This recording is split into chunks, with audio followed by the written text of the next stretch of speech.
საღამომშვიდობის საობიექტივის ტელე და რადიო ეთერში რეგიონული სიახლეების დროა. ეთერშია თოქ-შოუ დედოფლის წყაროს საათი. მე კი ჟურნალისტი ილია მარტყოფლიშვილი ვარ. დაპირისპირებაა საპატრიარქოს სკოლაში ხორნაბუჯის და ჰერეთის ეპისკოპოს დიმიტრი კაპანაძეს სასამართლოში უჩივიან. მიზეზი ისაა, რომ საპატრიარქოს მიერ დედოფლის წყაროში დაფუძნებული სკოლის აღმასრულებელი დირექტორი მაია ლაპიაშვილი თანამდებობიდან გაათავისუფლეს. ჩვენ ორივე მხარეს ვესაუბრეთ და გარკვევას შევეცადეთ, რას უკავშირდება საკადრო ცვლილებები და ხელმძღვანელის თანამდებობიდან გათავისუფლება. ჩვენი ექსკლუზიური რეპორტაჟი. საპატრიარქოს მიერ დედოფლის წყაროში დაფუძნებული სკოლის აღმასრულებელი დირექტორი მაია ლაპიაშვილი თანამდებობიდან გათავისუფლდა. ინფორმაციას ადასტურებს ვახტანგ გორგასლის სახელობის სკოლაც, თუმცა საპატრიარქოს სკოლაში განმარტავენ, რომ ლაპიაშვილის შტატი გაუქმდა. მათი თქმით, ყოფილ დირექტორს საათები შეუნარჩუნდა, თუმცა ხელშეკრულების გასაგრძელებლად ლაპიაშვილის სკოლაში აღარ მისულა. ვახტანგ გორგასლის სახელობის სკოლის დირექტორი ხორნაბუჯის და ჰერეთის ეპისკოპოსი დიმიტრი კაპანაძეა. აღმასრულებელ დირექტორად კი თეა სხიტლაძე დაინიშნა. ქიზიყიჯის ინფორმაციით, სხიტლაძე მარგვეთის და უბისის ეპარქიაში ხარაგაულის წმინდა ანდრია პირველწოდებულის სახელობის გიმნაზიის დირექტორის თანამდებობას იკავებდა. მოხდა საშტატო ერთეულის გაუქმება, იყო ორი აღმასრულებელი დირექტორი და ჩვენი სკოლა არის მცირე კონტინგენტიანი და რა თქმა უნდა შეუსაბამოა ასეთ პატარა სკოლაში იყოს ორი აღმასრულებელი დირექტორი. თქვენ მანამდეც ამ თემაზე? კი, არა, მე ვიყავი ფინანსებში აღმასრულებელი დირექტორი. რამდენი ხანია რაც ის ანუ გაერთიანება როდის მოხდა? ეს მოხდა სექტემბრის 9 რიცხვში. ანუ ახალი ანუ ლაპიაშვილის ადგილიც არ არის? არა, ანუ გაერთიან, მეც ვიყავი აღმასრულებელი დირექტორი და გაერთიანდა ორი აღმასრულებელი დირექტორის თანამდებობა და მხოლოდ ერთი აღმასრულებელი დირექტორი დარჩა. საპატრიარქოს სკოლა დედოფლის წყაროში 2014 წლის ოქტომბერში გაიხსნა. გასულ წელს სკოლამ ავტორიზაციის მოპოვება უმოკლეს ვადაში სწორედ ლაპიაშვილის დამსახურებით შეძლო. საპატრიარქოს ბიუჯეტიდან მისი წლიური დაფინანსება 140,000 ლარია. საკადრო ცვლილება უკავშირდება შტატის ლიკვიდაციას. სკოლას ყავდა ორი აღმასრულებელი დირექტორი, ერთი სასწავლო დარგში და მეორე ფინანსურ დარგში. ჩვენ დაფუძნებელთა შეთანხმებით მივედით გადაწყვეტილებამდე, რომ მცირე კონტინგენტიანი სკოლა და ამ ეტაპზე არ არის საჭირო ორი აღმასრულებელი, თუმცა იგივეს ვფიქრობდი ჩვენ, როდესაც ჩავიბარეთ სკოლა, მაგრამ შუა სასწავლო პროცესში არ ჩავთვალეთ ამ ცვლილების შესრულება საჭიროდ და აუცილებლად იქიდან გამომდინარე, რომ არ გამოიწვია რაღაც გართულებები და ესეთი აროდალებულ სკოლაში და დაველოდით ახალი სასწავლო წლის დაწყებას. თუმცა მაია ლაპიაშვილის მუშაობასთან არავითარი საწინააღმდეგო არ ჰქონდათ, კმაყოფილია. თქვენ კმაყოფილი ხართ მისი მუშაობით, რატომ აღმოჩნდა თქვათ სრულად დისტანცირებული? არა, იცით რა, დისტანცირებული არ აღმოჩნდა, ჩვენ ხალბატონი მაია გავათავისუფლეთ ხოლმე აღმასრულებელი დირექტორის თანამდებობიდან ის როგორც დარჩება. რა თქმა უნდა, წრის ხელმძღვანელია, აქვს საათები, თუ მისი სურვილი იქნება, ის დარჩება სკოლაში პედაგოგად. ანუ ამ წუთას აგრძელებს პედაგოგად. ჯერჯერობით კი, ყველაფერი ესე თუ რამე არ შეიცვალა, ჩვენ ესეთი საგვაქვს სკოლაში, რომ ყოველწლიურად პედაგოგებთან ვაფორმებთ ხელშეკრულებას, სამწუხაროდ ხალბატონი მაია ჯერ არ მომბრძანა და ხელშეკრულების გასაფორმებლად ველოდებით მის გადაწყვეტილებას. ყოველ შემთხვევაში სკოლის მხრიდან არანაირი პრობლემა არ იქნება სათავარ ჩვენ ამისათვის. თუ თვითონ გამოთქვას თანამშრომლის სურს. თანამდებობიდან გადავისუფლებული აღმასრულებელი დირექტორი შეთავაზების მიუხედავად კომენტარის გაკეთებისგან თავს იკავებს. საუბრისას კი ამბობს, რომ სკოლაში სულ 3 საათს თავაზობდნენ, რის გამოც იქ დარჩენის აზრს ვეღარ ხედავს. მაია ლაპიაშვილი სასამართლოში ჩივილს აპირებს.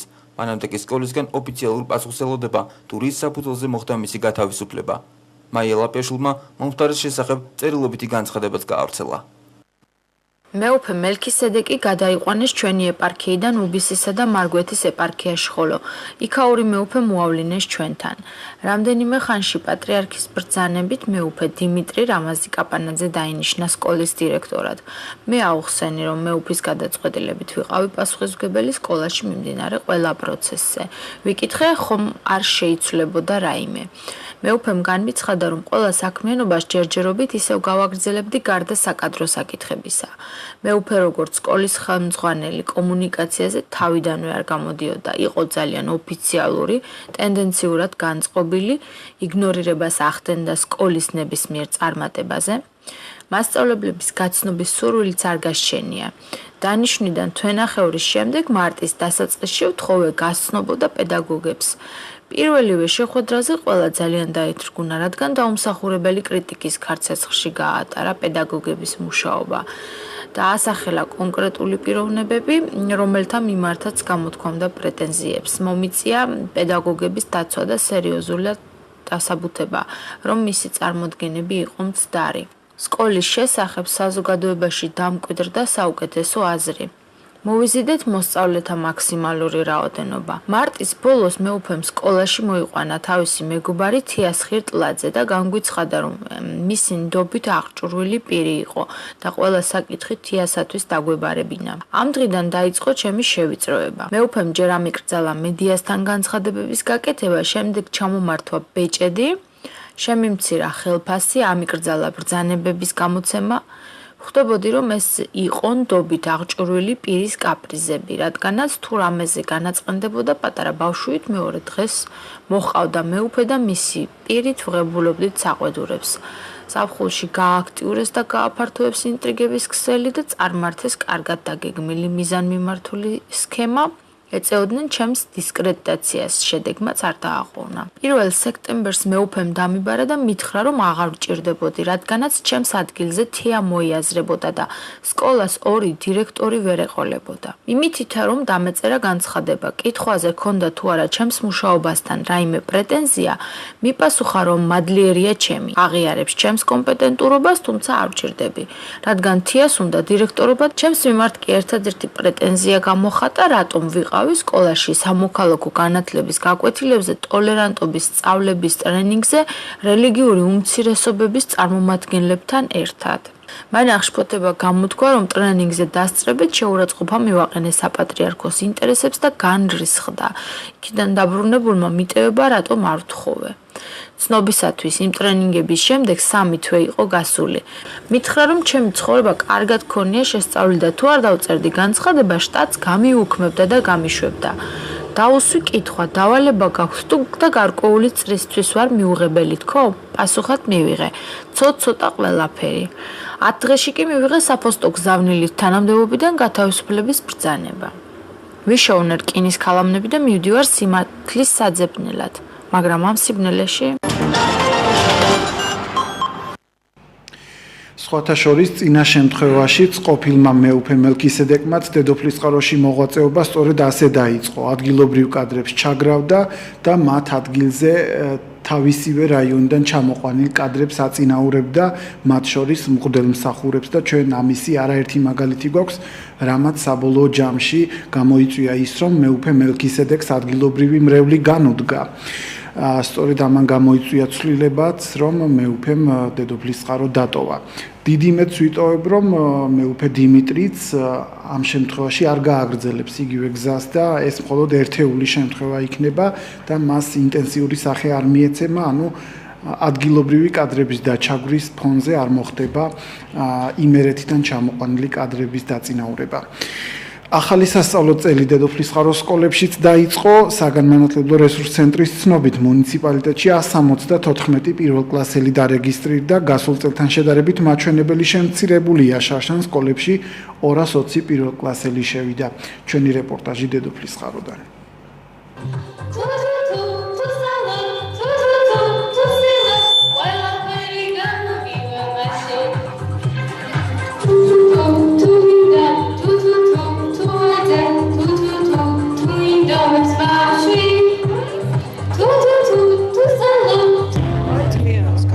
ჩვენთან 574 მოსწავლეა, წელს 37 პირველი კლასელი გვეყოლება, 2 პარალელური კლასი იქნება.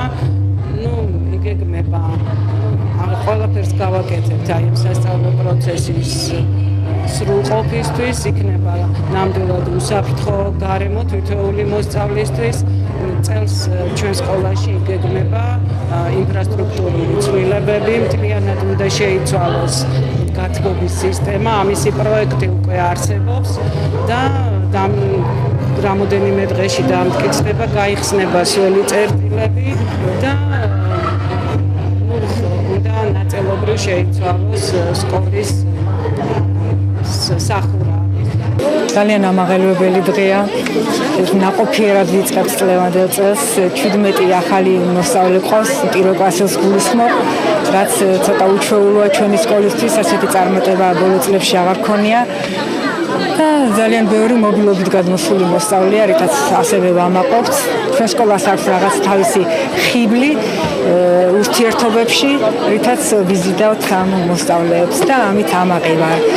სხვა მხრივ მომზადებულები ვხვდებით პირველ კლასელებს კომპიუტერები, წიგნები, არა მარტო პირველ კლასელებს ყველა მოსწავლეს ჩვენ სკოლაში ისწავლის და როგორც მთელ საქართველოშია, ყველა უზრუნველყოფილი იქნება წიგნებით და მასწავლებლები მოტივირებულები არიან, მზადავართ შრომისათვის, აბიტურიენტების შედეგებით ძალიან კმაყოფილები ვართ. ესეთი წარმატება, ესეთი პატარა სკოლისთვის 200%-იანი გრანტი, 3 50%-იანი 1.70%-იანი გრანტით და ფაქტიურად 13 მოსწავლე დარეგისტრირდა, 13 აბიტურიენტი და 12-მა ჩააბარა და მათგან 6-მა გრანტი აიღო. ასე რომ ვფიქრობ, რომ ძალიან დიდი წარმატებაა ეს ჩვენი სკოლისთვის. წელს ჩვენ სკოლაში არის 22 პირველ კლასელი. რუსულ სექტორზე 6 განცხადება იყო და სამწუხაროდ ჯერ შეძელით კლასის გახსნა. გვაქვს იმედი, რომ მოგვიმატებიან და აუცილებლად რუსული კლასიც გაიხსნება. ქართულში სუნთრიანად რუსულ-ქართული ერთად 22 მოსწავლეა. მათგან 6 ქონდა სრული რუსულ კლასში ყოფნის, მაგრამ მარტო 6 მოსწავლისთვის შეუძლებელია დამოუკიდებელი კლასის გახსნა და ფიქრობთ, რომ გამოჩნდებიან კიდევ და საკეთ დამოუკიდებელი კლასს გავხსნით რუსი მოსწავლეებისთვის, არა ქართულენოვანი მოსწავლეებისთვის. ამ სასწავლო წელს ვიწყებთ 200 მოსწავლით. გავუშვით 27 კურსდამთავრებული და წელს მივიღეთ 12 პირველ კლასელი, ისე რომ 27 მოსწავლე დაგვაკლდა, მაგრამ სასწავლო წელს ვიწყებთ 7 წყნარ მოტივირებულ გარემოში. შევიტანეთ სახელმძღვანელოები, რომელიც უკვე განაწილებულია.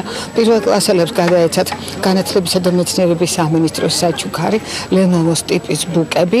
სკოლა მზად არის სასწავლო წლების დასაწყებად. ზამთრის სეზონისთვის უკვე შეძენილი გვაქვს პირველი სემესტრის საკმარისი შეშა, დანარჩენი ყველაფერი სკოლაში მოწესრიგებულია. წინა წლებთან შედარებით ცოტა ბავშვი არის, მიგრაცია, იცით რომ სოფლებში მიგრაცია არის და ზოგიერთ სოფელში, მაგალითად ოზანში 2 ბავშვი არის, ქვემო ქედში 6 ბავშვი არის. არის სოფლები, სადაც 5-7 ბავშვი არის და თავისთავად ცხადია, ეს უკვე დიდ გავლენას ახდენს. მაგრამ საერთო ჯამში რომ გითხრათ, სასწავლო წელი ძალიან კარგად დაიწყო. ყველა სკოლაში არის უკვე წიგნები და კომპლექტი არის შექმნილი ყველა კლასებისთვის და გადაცემული აქვს უკვე მოსწავლეებს.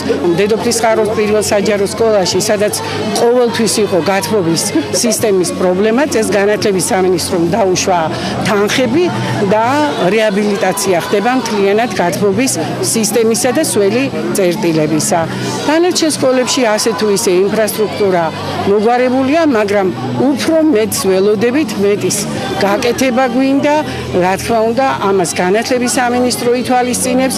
ყველა სკოლებში გაკეთებული არის ინკლუზიური განათლების საჭირო ოთახები, ანუ სპეციალური საგანმანათლებლო საჭიროების მქონე ბავშვებისათვის, ექიმის კაბინეტები, ექიმის ოთახები არის უკვე კი ზემო მაჩხაანის სკოლაში, არის სამრეკლოს სკოლაში, დედოფლის ხაროს ნომერ 1 საჯარო სკოლაში და თანდისთან ყველა სკოლას მოიცავს აი ეს ექიმის კაბინეტი.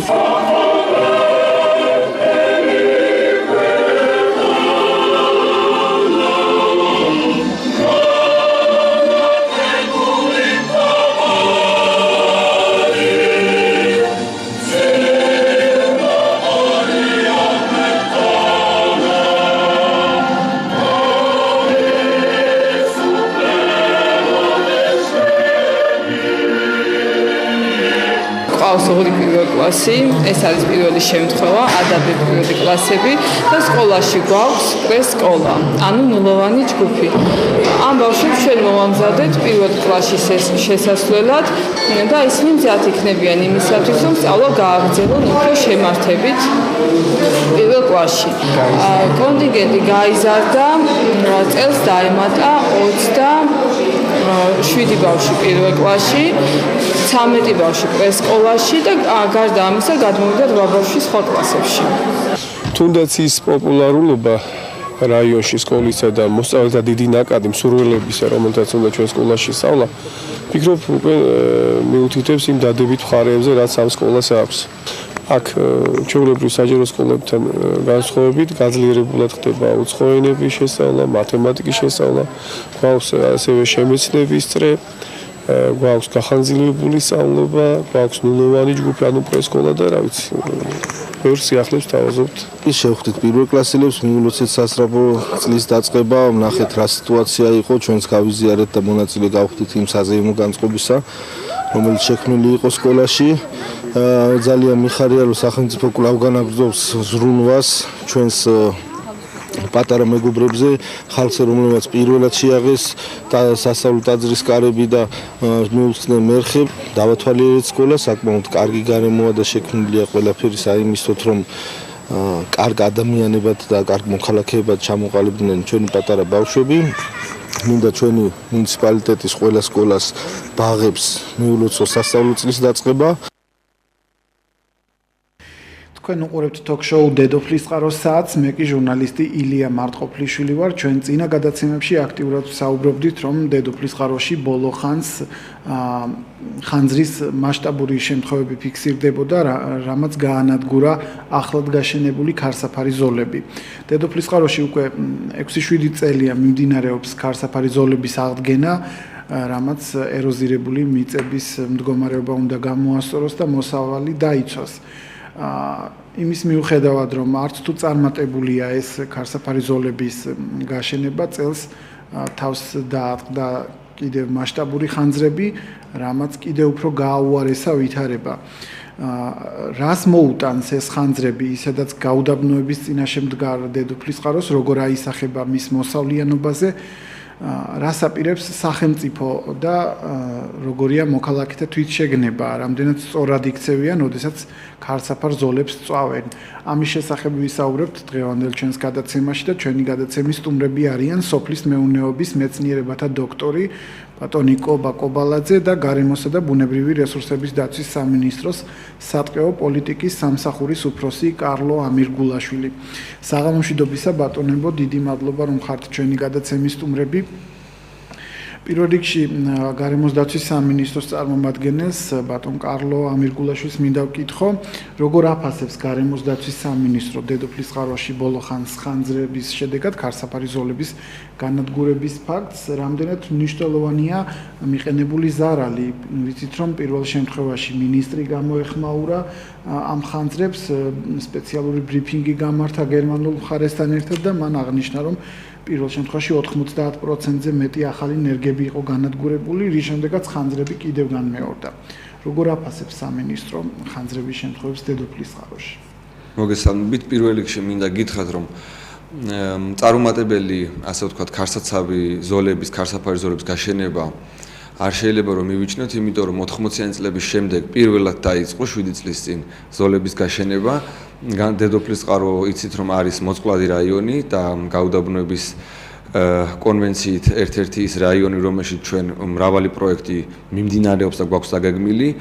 ამ თვალსაზრისით გერმანიის საერთაშორისო თანამშრომლობის საზოგადოების დახმარება იყო უზარმაზარი. პირველად გამოიცადა ეგრეთ წოდებული კონტეინერული წესით გამოყვანილი ენერგები, მოხდა მათი ადაპტაცია და სერიოზული სახსრები დაიხარჯა და სერიოზული ადამიანური შრომა დედოფლის წყაროს რაიონში და გაშენდა 90 კილომეტრამდე ქარსაცავი ზოლი. ფაქტი, რომელიც მოხდა ივლისის ბოლოს, ეს იყო შეიძლება ითქვას ვანდალური, გარემოს დაცვის სამინისტრო გმოობს ამ ფაქტს, ჩვენ მიგვაჩნია, რომ ეს არის სერიოზული დანაშაული, განსაკუთრებით კი რომ უზარმაზარი შრომა ჩვენ დონორ ორგანიზაციებს, რომელიც პროექტის ჩვენი სამინისტროს და მთავრობის პატრონაჟით მიმდინარეობს დედოფლის წყაროში, ასე ვთქვათ, უზარმაზარი პრაქტიკული გამოცდილება და დარგული და გახარებული ენერგები, რომელთა გახარებაც საკმაოდ მაღალი პროცენტი იყო, განადგურდა და რა თქმა უნდა საფრთხე იმისა უფრო მეტია, უფრო დიდია და უფრო მეტად იზრდება, რომ აი ამ სასოფლო სამეურნეო სავარგულებს უფრო მეტი ზარალი მიადგებათ მომავალში. ამ ფაქტმა გამოიწვია ის, რომ ჩვენ მუშაობთ სოფლის მეურნეობის სამინისტროსთან ერთად სასწრაფოდ დასაგეგ საკანონმდებლო ცვლილებაზე, რომელიც ალბათ სავარაუდოდ ნიადაგის დაცვის შესახებ საქართველოს კანონში განხორციელდება, რომელიც შემდეგი ასე ვთქვათ დათქმით, რომ სასოფლო-სამეურნეო სავარგულებზე ჩვენი სურვილია, რომ კანონმდებლობით აიკრძალოს გადაწვის პრაქტიკა. ჩვენმა მეზობელმა ქვეყანამ სომხეთმა 3 წლის წინ აკრძალა კანონმდებლობით ეს ჰაერის დაცვის კანონში მოხდა ჩანაწერის გაკეთება, მაგრამ ამ შემთხვევაში არსებითი მნიშვნელობა ამას არ ექნება, მთავარია რომ ჩვენ საკანონმდებლო დონეზე გარდა სხვა კამპანიისა, რომელიც უნდა თან ახლდეს აი ამ საკანონმდებლო ცვლილებას, აუცილებლად დავთქვათ, რომ ეს არის ასე ვთქვათ, როგორც ევროპული პრაქტიკა, როგორც ევროპაში პრაქტიკა, რომ იქაც არის აკრძალული, ჩვენ საქართველოში აუცილებლად უნდა ავკრძალოთ ეს ძალიან მახინჯი პრაქტიკა, რომელიც საფრთხეს უქმნის სასოფლო-სამეურნეო სავარგულებს და რა თქმა უნდა ქარსაფარ ზოლებს, რაც მოხდა წელს და არა მარტო ამას, ტყის მასივებს და მოსახლეობასაც. დიახ, სულ ახლახანს სოფლის მეურნეობის სამინისტროსთან ერთად გაიმართა თქვენთან სამინისტროში მუშა შეხვედრა, სადაც მონაწილეობდა მინისტრიც. ამ კანონპროექტის მიხედვით უფრო რომ დავაკონკრეტოთ, უნდა ნარგავების საკუთრების ფორმები უნდა გაიწეროს, მოვლის და დაცვის მექანიზმები, ქარსაფარი ზოლებით, სარგებლობის წესები და აი რას გულისხმობს უფრო კონკრეტულად ეს ცვლილებები. კონკრეტულად ქარსაფარი ზოლების, ზოგადად დაცვითი ზოლების თემაზე 2013 წლიდან მუშაობთ აქტიურად კანონპროექტზე. კანონპროექტი შემუშავდა ეროვნული სატყეო პროგრამის ფარგლებში პარლამენტის აგრარულ საკითხთა კომიტეტის მიერ და არაერთი საკოორდინაციო შეხვედრა გაიმართა. პრობლემები არის ძალიან სერიოზული, რადგანაც სამართლებრივი სივრციდან ქარსაფარი ზოლები და ზოგადად დაცვითი ზოლები ამოვარდნილია და არანაირი სერიოზული რეგულაცია ამ მიმართულებით საქართველოში არ აქვს. ერთადერთი ჩანაწერი, რაც არსებობს მიწის კანონმდებლობაში არის ის, რომ მესაკუთრეები, სასოფლო-სამეურნეო ნაკვეთების მესაკუთრეები არიან არსებული ქარსაფარი ზოლების თანამესაკუთრენი. თუმცა ეს ქმნის სერიოზულ პრობლემებს, იმიტომ რომ ბოლო 20 წლის განმავლობაში სხვადასხვა ხერხებით მოხდა აი ამ ქარსაფარი ზოლების დაკანონება, პრივატიზაცია, რომელიც დღეისათვის არ არის აღწერილი. ისე რომ არც ერთი სტრუქტურა საქართველოში დღეისათვის არ ფლობს ინფორმაციას თუ რამდენი ქარსაცავის ზოლი გვაქვს, რამდენი კილომეტრი ქარსაცავის ზოლი გვაქვს და რა მდგომარეობაში არის ისინი. და დასავლეთ საქართველოს მაგალითი რამოდენიმე მუნიციპალიტეტმა განახორციელა თავისი ძალებით ინვენტარიზაცია და ვიცით რომ სადღაც 58-60% ქარსაფარი ზოლებისა უკვე არის განადგურებული. შეიძლება ზოგიერთ სხვა რაიონში უფრო დრამატულიც იყოს ეს ციფრი და თქვენ იცით რომ ქარსაფარი ზოლები სოფლის მეურნეობის ოფიციალური ინსტიტუტების მიერ ხდებოდა დაკვეთა საბჭოთა კავშირის პერიოდში და სატყეო ინსტიტუტები აკეთებდნენ დაპროექტებას და შემდეგ ხდებოდა ესე იგი ამ პროექტების საფუძველზე როგორც დარგვა ისე შემდეგ მოვლა. ანუ 90-იანების შემდეგ ეს პრაქტიკა მოიშალა, ცოდნაც აღარ არსებობს უკვე და გარდა იმისა რომ ჩვენ არ ვიცით დღეისათვის რამდენი კილომეტრი ქარსაცავის ზოლი დაგვრჩა და ზოლები იყოფოდა სხვადასხვა კატეგორიებად არსებობს ესე იგი სახელმწიფო ტრასების ესე იგი საავტომობილო გზების დაცვის ზოლები, ტყის დაცვითი ზოლები და ის ქარსაფრები რომლებიც სასოფლო-სამეურნეო კულტურების ნიადაგის დაცვის მიზნით იყო გაშენებული.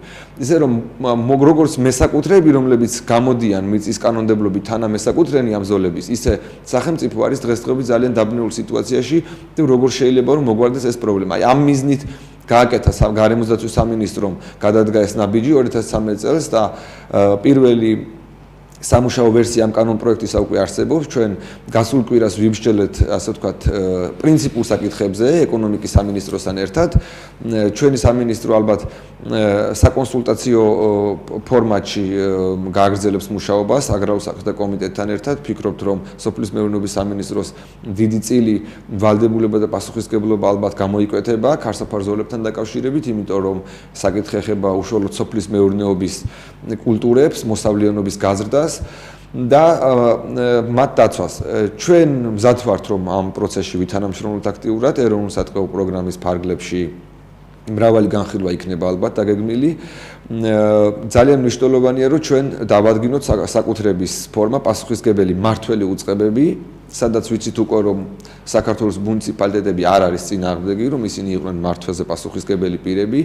ჩვენ შევეხიდებით ინვენტარიზაციის პროცესში, ბოლო ასე ვთქვათ შეხვედრის რეზულტატი იყო შემდეგი, ტექნიკური მხარდაჭერით იმისათვის რომ მოხდეს განხორციელდეს რეალური ინვენტარიზაცია, ანუ ყველაზე მნიშვნელოვანი დღეისათვის პირველი არის რომ განვახორციელოთ ინვენტარიზაცია, რომ ვიცოდეთ ზუსტად ვინ არიან მესაკუთრენი ამ ქარსაფარი ზოლების და რა რაოდენობის ზოლი დარჩა.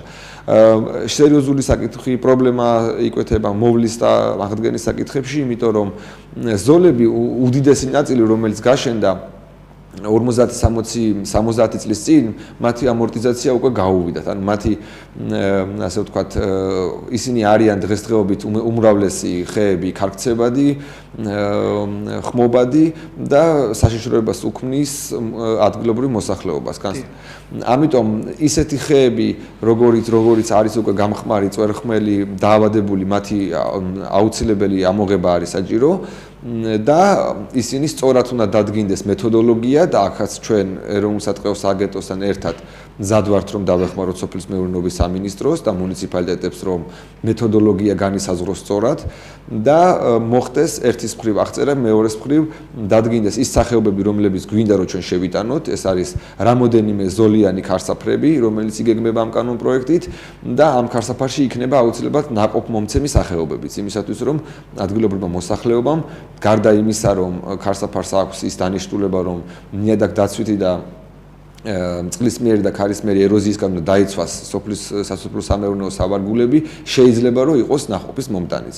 გარემოსდაცვის სამინისტრო ასეთი ტიპის პროექტების პოლიტიკური მხარდამჭერია და ასევე ექსპერტულიც. გვაქვს რამოდენიმე პროექტი ალბათ დაიწყება მომდევნო წელს, რომელიც უშუალოდ დედოფლისწყაროს და საგარეჯოს რაიონებში უნდა განხორციელდეს და გაგრძელდეს ისევ ქარსაფარების გაშენება, იმიტომ რომ კლიმატის ცვლილებასთან ადაპტაციის ერთ-ერთი სერიოზული ინსტრუმენტი არის სწორედ ქარსაფარი ზოლების გაშენება.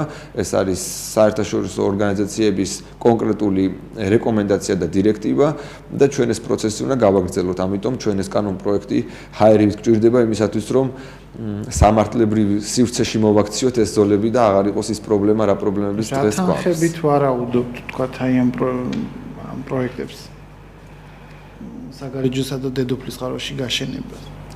კონკრეტული ბიუჯეტს მე ახლა არ ვიცნობ, ანუ არ შემიძლია დავასახელო თანხები.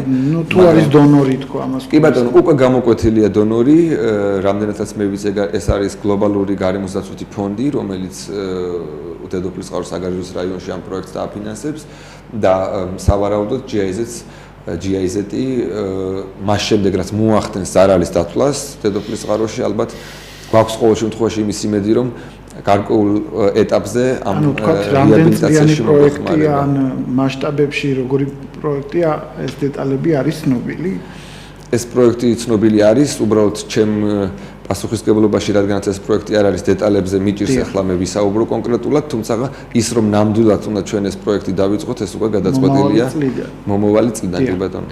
ბატონო კარლო, მე პირადად დედოფლისწყაროელი ვარ, იქ ვცხოვრობ და ვიცი ადგილობრივებში რა განწყობა არის. ადგილობრივებს მიაჩნიათ, რომ არც თუ დროული იყო რეაგირება როგორც სამაშველო სამსახურების მხრიდან და გარდა ამისა არავინ არ ისჯება ჯერჯერობით ამ ვანდალური ქმედებების გამო, ნახეთ კადრებიც, როგორ მასშტაბური ხანძრები არის. აი გარემოსდაცვის სამინისტროს წარმომადგენელი ხართ და კონკრეტულად რო ვთქვათ, რა რეაგირება მოახდინა გარემოსდაცვის სამინისტრომ და უშუალოდ ზარალის შესწავლაში თუ იყო ჩართული, ან ვთქვათ, იგივე თუნდაც დამნაშავის გამოვლენის კუთხით რა ნაბიჯები გადაიდგა. კი ბატონო.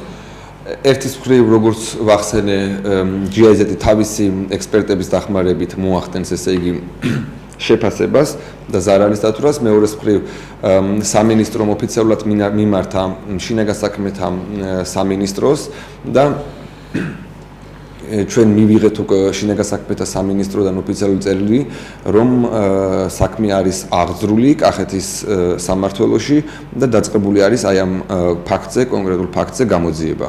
ჩვენ აი ამ ეროვნული სატყეო პროგრამის ფარგლებში კონკრეტულად ამ ფაქტთან დაკავშირებით იმის გამო როგორც თქვენს თქვით არის მაღალი საზოგადოებრივი ინტერესი ძალიან ინტენსიურად მივადევნებთ თვალყურს აი ამ გამოძიების პროცესში რა გარემოებები გამოიკვეთება ეს იმისთვისაც იქნება მნიშვნელოვანი ალბათ რომ უშუალოდ აი ამ ახალი კანონპროექტის მომზადების პროცესში ჩვენ ზუსტად და კარგად გავთვალოთ და სიფრთხილით გავთვალოთ პასუხისგებლობები და უშუალოდ კონტროლი ვისი პასუხისგებლობის ქვეშ იქნება ის. აი ზაფხულის პერიოდში ხშირია ხოლმე ხანძრები რეგიონებში, მაგრამ აი რითი გამოირჩევა ეს ხანძარი, ანუ რატომ არის განსაკუთრებული ეს შემთხვევები დედოფლის წყაროსთვის?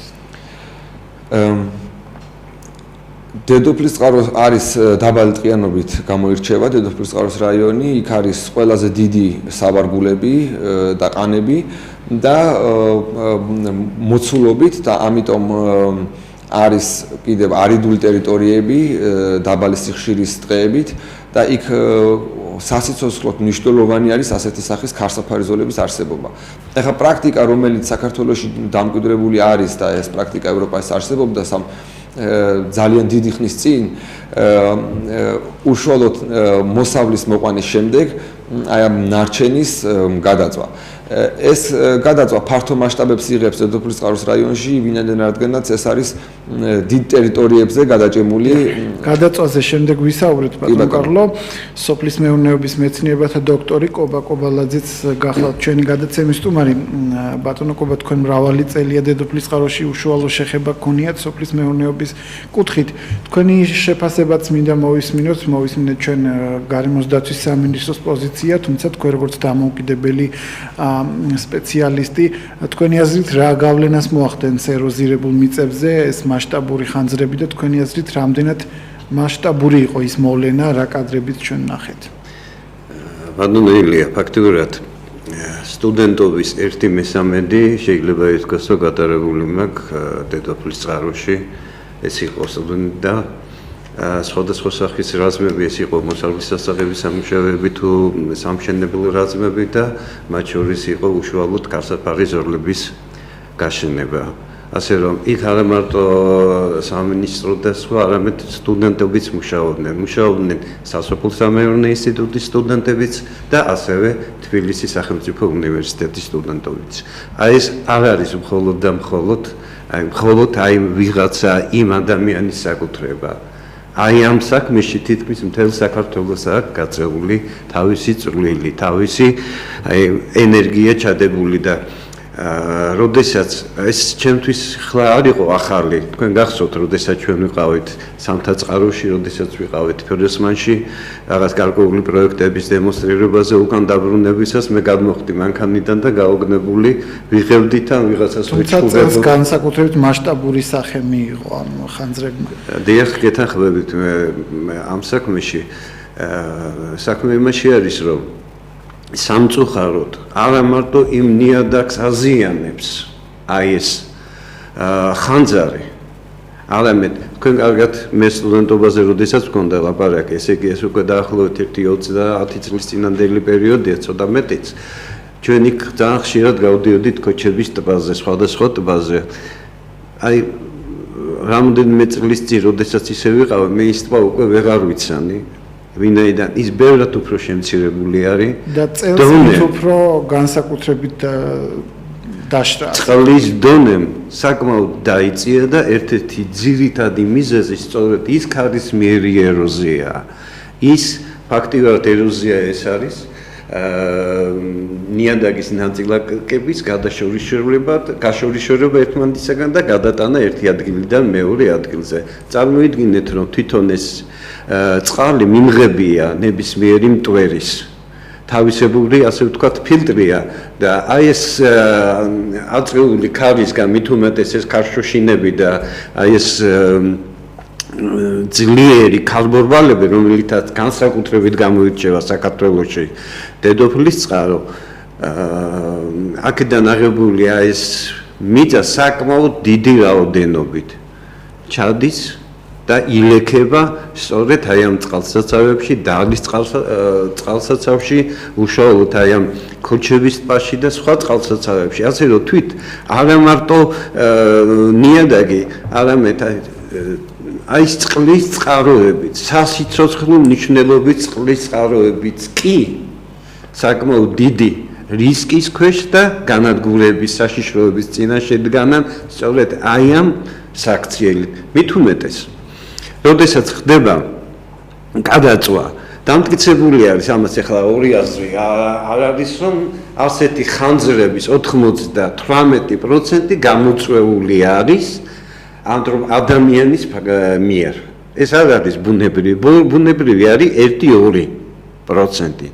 მაგრამ დანარჩენი ძირითადად არის ადამიანის მიერ და იმის გულისხმის, რომ სადღაც 1-2 ლიტრის საწვავით ნაკლები დაიწვას. და ამ დროს ვინაიდან ტრაქტორის წევის ძალა ამ შემთხვევაში და ან რაღაც კიდე 1-2 წუთი მოიგოს. მაგრამ სინამდვილეში იწვება რა ის ზედამასა, რომელიც აუცილებელი არის თვითონ ამ ნიადაგისათვის, ვინაიდან როდესაც ის იხუნება და ჩადის ღრმა ფენებში, სწორედ აი ეს წარმოქმნის ჰუმუსოვან ფენას. 1 სანტიმეტრი ფენის წარმოქმნას მინიმალური რაოდენობით ევოლუციური პროცესებით. ეს აჭიროება სადღაც 150 წლიდან 1000 წელიწადი. მე ხას უსვამ სისტემური ევოლუციური პროცესი და მიზამამართული საქმიანობები. ხოლო აი ცნობილი არის, რომ აი თვითონ მეორე მსოფლიო ომის დროს აი ესეთ ნიადაგებს, როგორიც არის დედოფლის წყარო, გერმანელებს გაქონდათ გერმანიაში. საკმაოდ დიდი რაოდენობით ეშელონები იტვირთებოდა, цаრიელი ეშელონები, რომლებიც იარაღიდან თავისუფლებდნენ, იტვირთებოდა მიწით და შედიოდა გერმანიაში. ჩვენ ფაქტიურად, რეალურად ის ადამიანი, რომელმაც იქ უნდა მიიღოს მოსავალი, რომელმაც იქ აი ისე კახურად უნდა თქვა რა, პური უნდა აჭამოს, ანადგურებს იმ მიწას, იმ სარწყავ წყალს, იმ სასმელ წყალს, რომელიც მას ესაჭიროება ჰაერებით და არ თქვას ვინმემ, რომ დედოფლის წყაროში ნალექები მოდის იმდენი რაოდენობით, რომ თუნდაც ერთ მოსავალს ეხება. ეს ნიშნავს იმას, რომ წარმოდგენა არ აქვს ამ ადამიანს რა არის დედოფლის წყარო და რამდენი მილიმეტრი ნალექი ჩამოდის. ზღვის დონიდან სადღაც აი 150-80 მეტრიდან იწყება 800 მეტრამდე არის მისი სიმაღლე ამ დედოფლის წყაროს, აი ვერტიკალური ზონალობა. იმდენად აი მშრალი გამოფიტვის ქანები, საოცრად ძალიან ცუდი მდგომარეობა მიმართულებით და ასეთი დამოკიდებულება პირველ რიგში ახლა ნუ მოვიტყვევთ თავს, ეს არის იმ ადამიანის ბრალი ხანძარი უმეტეს შემთხვევაში, ვინც იქ აწარმოებს ხვნას. ახლა პირველ რიგში ახლა არ დამავიწყდება, როგორ შეიძლება არ მოვიგონო არსენ კობაიძე, რომელიც თვითონ დასდევდა და თვითო ნერგზე, თვითო არ ვიცი რა დღეში აგდებდა ადამიანებს და თვითონ დილიდან ღამეები ამ კაცს არ ეძინა. ჩვენ ვიყავით პრაქტიკებზე მასთან და ძალიან კარგად ხედავდით თუ რამდენ შრომობდა ეს ადამიანი და მარტო არსენ კობაიძე არ იყო. ძალიან ყველა არ იყო მეურნეობის დირექტორი მაშინ, მეურნეობის ხელმძღვანელი, რომ თავის აი ზოლზე იქო ძალიან დიდი ტერიტორიები არის, მაგრამ არა თუ გაშენებაზე, ელემენტარულ მორცხვაზედაც კი არ ეზრუნა და დღეს უბრალოდ ეს წარმოუდგენელი სიტუაცია არის ამჟამად დედოფლის წყაროში და არა მარტო დედოფლის წყაროში სამწუხაროდ. იგივე მდგომარეობა არის მარნეულშიც, იგივე მდგომარეობა იქნება თაფანი რო ნახოთ ბოლნისის რაიონში, იქაც ასეთი მდგომარეობაა. რას უნდა ელოდნენ? აი ვახსენეთ, რომ იმავე მიწათმოქმედების შედეგი ბრალია, ვთქვათ, ვინც იქვე აწარმოებენ. იგივე ტბა ახსენეთ, ქოჩების ტბა და წელს უფრო ყველაზე რთული ვითარება ამ ტბაზე. თითოეული დედოფლის წყაროელი განიცდის იმას, რომ ტბა შრება. ამ ფონზე ისევ აგრძელებენ თქვათ ამის გადაწვას და შესაძლოა ვერც აცნობიერებენ რომ ეს ჩვენი ქმედებები გარკვეულწილად აისახება ამ ყველაფერზე. მომავალ წელს იგივე მიწათმოქმედები რას უნდა ელოდნენ ამავე ნაკვეთებში, თქვათ რომელიც დაიწვა უკვე წელს. მოსავლიანობის მაჩვენებელი რამდენად შემცირდება. შეიძლება საერთოდ ვიღაც მიიღო მოსავალი. ამის გარანტიას მე ვაძლევ მათ, რომ თუ გაგრძელდა ასე კიდევ რამოდენიმე წლის განმავლობაში, საერთოდ ვერ მიიღებენ მოსავალს. მე გითხარით, რომ სტუდენტობიდან, ასპირანტურიდან შემდგომ პერიოდში ასევე მუშაობდი გერმანიის ტექნიკური თანამშრომლობის საზოგადოებაში და იქ ბატონი ეკეხარდ კლემენსი იყო მისი ხელმძღვანელი და სწორედ იქ ჩვენ მაშინ მქონდა პროექტი მაღალი პურცხოვის უნარის მქონე ხორბლის ჯიშების გამოცდა და დანერგვის საკითხთან დაკავშირებით. ეს არ იყო ჩვეულებრივი ხორბლები, არამედ ზუსტად ისეთი ხორბლები, სადაც იყო საკმაოდ მაღალი ეს მაჩვენებლები. პირდაპირ თქვა, იმ შემთხვევაში თუ არ მოევლო ამ საკმაოდ დიდი მეცნიერი იყო, არ მოევლო აი ამ ქარსაფარ ზოლებს აზრი არ აქვს მიწად მოქმედებას. მაყურებლის ზარია გისმენთ. გისმენთ. გაითიშა. საუბრობდით გადაწვაზე, ბატონო კარლო, თქვენს წერან შეგაწყვეტინეთ ამ საკითხზე, როგორია თქვენი მიდგომა გადაწვასთან დაკავშირებით? იცით რა, აქ ითქვა რომ ნუ როგორც ქვეყანა, რომელიც არის აგრარული და გამოკვეთილად აგრარული ქვეყანა, ჩვენთვის უპირველესი უნდა იყოს ყველაზე დიდი სიმდიდრე ალბათ რაც გაგვაჩნია არის ნიადაგი, იგივე ის ურნის ჯიშები და ის მიკროზონები, რომელიც გვაქვს ჩვენ თქვათ აღმოსავლეთ საქართველოში, განსაკუთრებული ნიადაგობრივი თვისებების გამო არის ასეთი ნაყოფიერი და ასეთი პროდუქტიული, მაგრამ თუ ჩვენ არ შევაჩერებთ აი ამ ეროზიებს, რაც თქვენ ბრძანეთ და ექსპერტმა კარგად თქვა, რომ შეიძლება აღარც კი მიიღონ მოსავალი იმის გამო, რომ ერთის მხრივ ეს ქარსაფარი ზოლები არ არის იმისთვის, რომ მან გააჩეროს, ან მთლიანად შეაჩეროს ქარები, ეს არის იმისთვის, რომ მან არეგულიროს, იმიტომ რომ თუ მოხდა მაღალი სისწრაფით, ასე ვთქვათ, ქარის ინტენსივობა თუ მან ვერ დაარეგულირა, შეიძლება რომ მოთესილი მოსავალი მთლიანად გადაიტანოს. არა მარტო არაერთი ფაქტი იყო ზუსტად ბატონო. ანუ არა მარტო მე მინდა ვთქვა, არა მარტო პრობლემას ქმნის ერთის მხრივ, რომ შეიძლება მთლიანად გადაიტანოს მოთესილი, ასე ვთქვათ, მასალა და მეორეს მხრივ გააჩინოს ეროზია.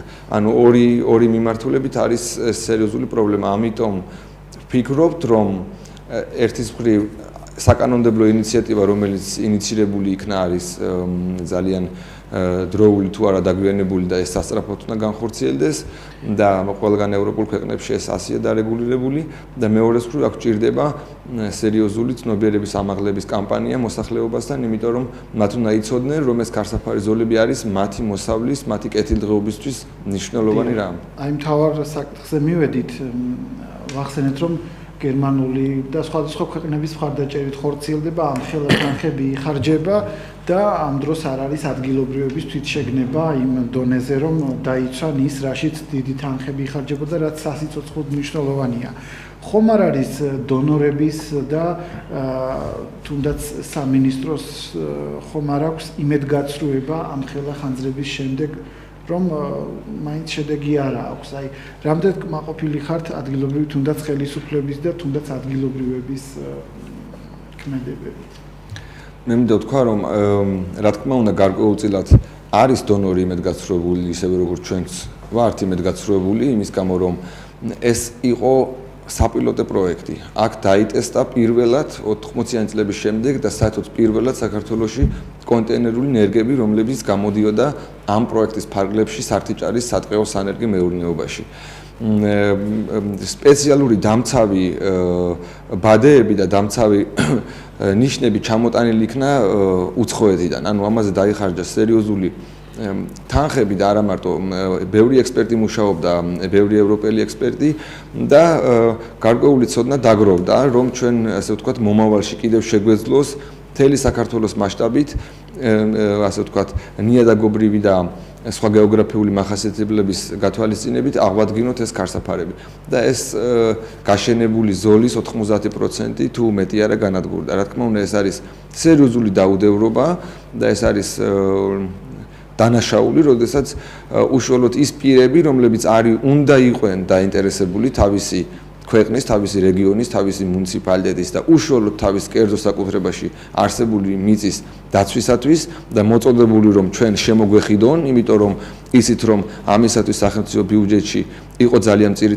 სახსრები, როდესაც 7 წლის წინ აი ეს დახმარების ხელი გამოგვიწოდა ჩვენ GIZ-მა, ჩვენ ერთმანეთს ხარში ვეძებთ მთელი ეს წლები, გამოგვყავდა ენერგები, მიდიოდა მისი დარგვა და ძალიან რთული კლიმატური პირობები არის, იცით თქვენ დედოფლისწყაროში, ხდებოდა მორწყვა, მოვლა და მე იღებ აი ესეთ ძალიან ცუდ შედეგს. თქვენ პირად საუბარში ჩვენთან აღნიშნეთ, რომ ადგილობრივი მუნიციპალიტეტი კიდევ უფრო უნდა გააქტიურდეს.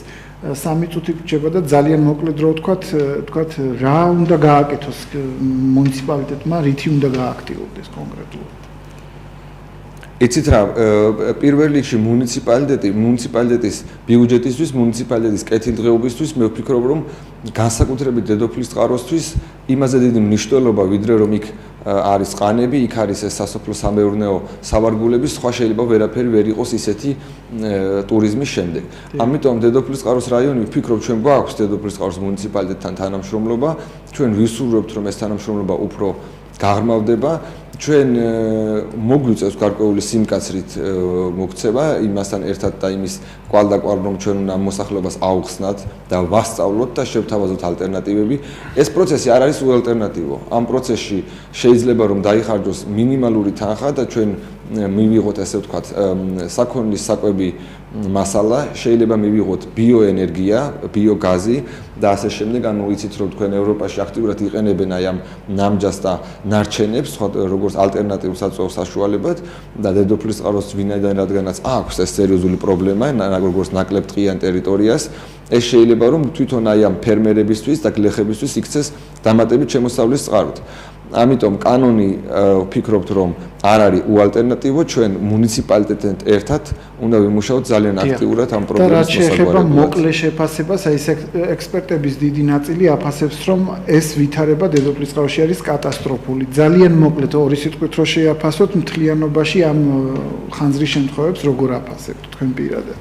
მე ვფიქრობ, რომ უშუალოდ ეს ხანძარი, რომელმაც უდიდესი ნაწილი განადგურა, არის ალბათ კატასტროფული, ეს ძალიან ცუდ, ასე ვთქვათ, ზეგავლენას მოახდენს იქაურ ადგილობრივ კლიმატზე და ნიადაგებზე და სოფლის მეურნეობისთვის და ვფიქრობ, რომ ეს არის სასწრაფო გამოსასწორებელი. ბატონ კობა, თქვენც იგივე შეკითხვა, მოკლედ როგორ შეაფასებდით, რასთან გქონდა საქმე?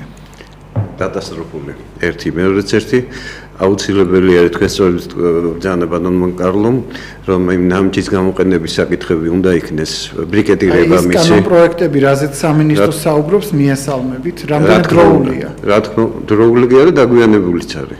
საკმაოდ დაგვიანებული არის და რაც დროზე გაკეთდება, მით უფრო უკეთესია.